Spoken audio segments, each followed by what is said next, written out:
Hello friend, हमारी आज की कहानी है अनोखा बंटवारा। बहुत समय पहले की बात है। किसी गांव में दो भाई रहते थे। दोनों बहुत ही झगड़ालू और कंजूस थे और इसी तरह की थी उनकी पत्नियां। जब तक उनके पिता जिंदा रहे, मजबूरी में उन्हें साथ रहना पड़ा और पिता के मरते दोनों में बंटवारे को लेकर झगड़ा होने लगा। दोनों ही लालची और बेईमान थे, इसलिए उनका बंटवारा नहीं हो पा रहा था। जब आपस में बंटवारा नहीं हो सका, तब वह अपना झगड़ा लेकर गांव के सरपंच के पास पहुंचे।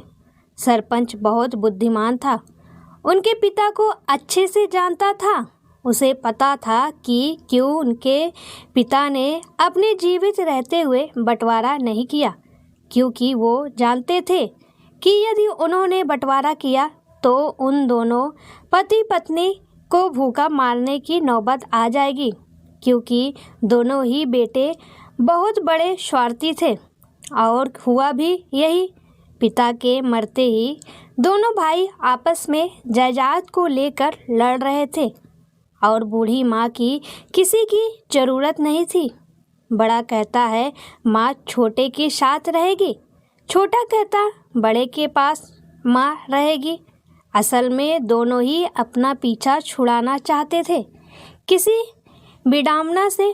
जिन बच्चों को माँ अपनी जान दांव पे लगाकर पैदा करती है और उनकी खुशियों के लिए खुद के सपने भूल जाती है, वही बच्चे बड़े होकर माँ बाप को भूल जाते हैं। किसी ने सही कहा है, माँ अपने सभी बच्चों को पाल सकती है, पर सारे बच्चे मिलकर भी एक माँ को नहीं पाल सकते। सरपंच ने अपने पंचों के साथ मिलकर एक युक्ति निकाली। उसने दोनों भाइयों में सभी चीज़ों का बंटवारा कर दिया और आखिर में बची माँ। तब उसने कहा, माता जी, आपके पति आपके बेटे की स्वार्थी स्वभाव को अच्छे से जानते थे, इसलिए आपके भरण पोषण के लिए भी व्यवस्था करके गए हैं। तब सरपंच ने एक बड़ी सी पोटली निकालकर उस वृद्ध माँ की तरफ बढ़ा दिया और कहा, माँ, इसमें बहुत सारा धन है। थोड़ा थोड़ा करके आपके पति मेरे पास जमा करके आए हैं। अब आप अपने बेटे पर निर्भर नहीं, आप जिसे चाहें यह धन दे सकती हैं और जो भी आपकी सेवा करें। यह सुनकर दोनों बेटों की आंखें चमक गई। पोटली का भार देखकर तो दोनों में अंदाज़ा लगाया, इसमें तो बहुत सारा धन है। उन्हें तो पहले ही अपने पिता पर शक था कि वह उनसे छिपा कर अपने पास धन रखता है, और अब तो यह बात सबके सामने थी। धन के लालच में दोनों भाई लड़ने लगे कि माँ मेरे साथ रहेगी, माँ मेरे साथ रहेगी। अभी तक दोनों इसलिए लड़ रहे थे कि माँ को कौन रखेगा। अब लड़ रहे हैं, माँ मेरी है, माँ मेरे साथ रहेगी। सरपंच ने वृद्धा से पूछा, माँ बताओ तुम्हारी क्या इच्छा है। माँ बोली, बेटा, मुझे मेरे दोनों बेटों पर विश्वास नहीं। या मेरी इस पोटली के लिए लड़ रहे हैं, मेरे लिए नहीं, इसलिए मैं किसी के साथ नहीं रहना चाहती। सरपंच बोला, ठीक है माँ, फिर एक काम करते हैं, तुम दोनों के साथ रहो। जो तुम्हारी ज़्यादा अच्छे से सेवा करे उसे यह पोटली दे देना। उसने बेटे से कहा, तुम्हारी माँ को तुम पर यकीन नहीं है, ये तुम्हारे साथ नहीं रहना चाहती, इसलिए तुम्हें अपनी माँ को विश्वास दिलाना पड़ेगा। तुम उनका अच्छे से ध्यान रखोगे, इसलिए हम सभी ने यह निर्णय लिया है कि दिन के समय माँ छोटे बेटे के साथ और रात को बड़े बेटे के पास रहेगी। 1 महीने के बाद हम तुम्हारी माँ से पूछकर निर्णय करेंगे कि वह किसके साथ जाना चाहती है। दोनों बेटे ने इस बात को स्वीकार कर लिया। घर जाकर दोनों भाइयों ने यह बात अपनी अपनी पत्नियों को बताई और उन्हें समझा दिया कि चाहे कुछ भी करो, माँ के मुंह से यही निकलना चाहिए कि वह मेरे साथ रहना चाहती हैं। एक बार माँ अपने निर्णय सुना दे, फिर तो पोटली हम कब्जे में जल्दी ही ले लेंगे। सबकी आंखों में पोटली का लालच छलक रहा था। उधर सरपंच ने वृद्धा माँ से कहा, माँ मुझे माफ़ करना, पर तुम्हारे बेटों के स्वार्थी स्वभाव के कारण मैंने बहुत बड़ा झूठ बोला है। इस पोटली में कुछ भी नहीं है, इसमें सिर्फ पत्थर भरे हैं। पर तुम देख रही हो, इसी के लालच के कारण आज तुम्हारे बेटे तुम्हारी सेवा करने के लिए तैयार हैं। माँ बोली, बेटा तुमने तरकीब तो बहुत अच्छी लगाई है, पर जब भी इन्हें पता चलेगा कि पोटली में धन नहीं पत्थर है तो यह से झगड़ा करेंगे और तुम पर इल्ज़ाम लगाएंगे। सरपंच बोला, इसका भी उपाय मैंने सोच लिया। कुछ दिनों बाद आप शोर मचा देना कि किसी ने आपका धन चोरी कर लिया है, बाकी मैं सब संभाल लूँगा। माँ ने पंचायत के फैसले के अनुसार बेटों के साथ रहना शुरू किया। दिन में छोटे बेटे के साथ और रात को बड़े बेटे के पास।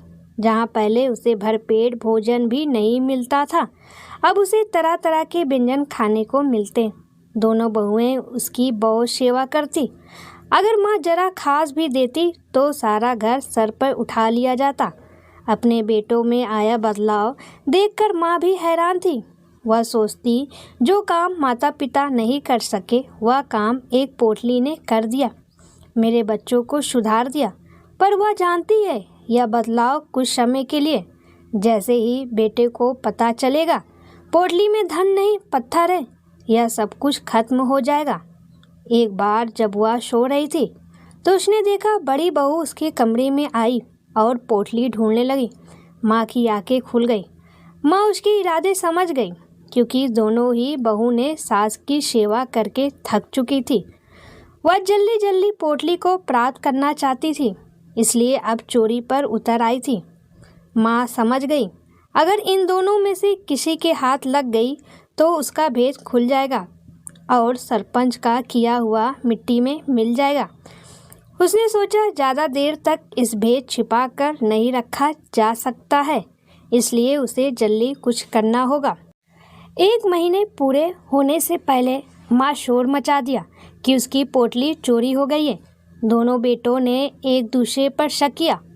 फिर सरपंच के पास झगड़ते हुए पहुंच गए। सरपंच ने पूछा, सच सच बताओ, तुम दोनों में से किसने पोटली चुराई है?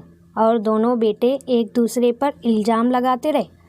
सरपंच और सभी पंचों ने आपस में सलाह किया और दोनों बेटों को दंड दिया। जब तक तुम सच नहीं बता देते तब तक तुम्हारी आधी ज़मीन पंचायत के पास रहेगी और इससे जो भी आमदनी होगी वह तुम्हारी माँ को मिलेगी।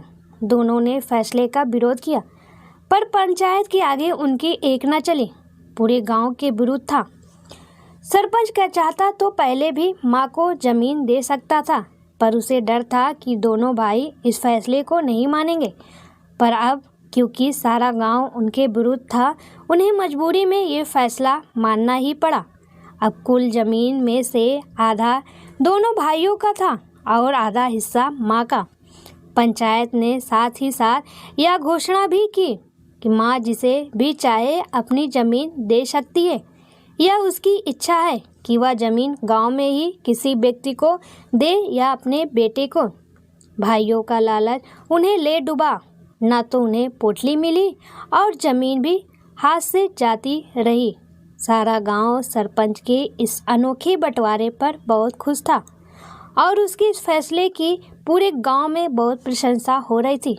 चारों तरफ सरपंच की बुद्धिमानी की प्रशंसा हो रही थी और नारे लग रहे थे, पंच परमेश्वर की जय।